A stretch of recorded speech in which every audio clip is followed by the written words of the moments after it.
প্রিয় ভাই বন্ধুরা, যারা কনস্ট্রাকশনের কাজ করেন কিন্তু ছাদের রড বার্নিং করলে কিন্তু দুটা লেয়ার হয়।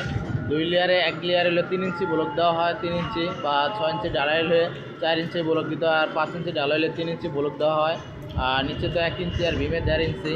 কিন্তু আমরা দেখেন এই ব্লকগুলো বানিয়ে নিচ্ছি, এই যে ব্লকগুলো সম্পূর্ণ বানিয়ে নিচ্ছি, কিন্তু আপনারা অবশ্যই জানেন না এই ব্লকগুলো আমরা ওয়ান টাইমে যে কাপ আছে 4 কাপ, ওই কাপ দিয়ে আমরা 3 ইঞ্চি আয়না তারপরে বানিয়ে নিচ্ছি সুন্দর করে। কিন্তু এই ব্লকগুলারে সর্বনিম্ন মনে করেন যে 15 দিন কিউরিং করতে হবে, পানিতে ভিজিয়ে রাখবো। ভিজানোর পরে আমরা উপরে মনে হচ্ছে আবার ডালবো, ডাইনটা কিন্তু রোদে শুকে তারপরে মনে করেন যে ব্লকগুলো ব্যবহার করতে হবে। কিন্তু এটা আপনারা অনেকেই জানেন না। যারা যারা কনস্ট্রাকশনের কাজ করেন সবাই এরকম আগে ব্লক বানিয়ে নেবেন, ব্লক বানিয়ে তারপরে মনে করেন যে কিউরিং করে তারপরে ব্যবহার করবেন, ঠিক আছে?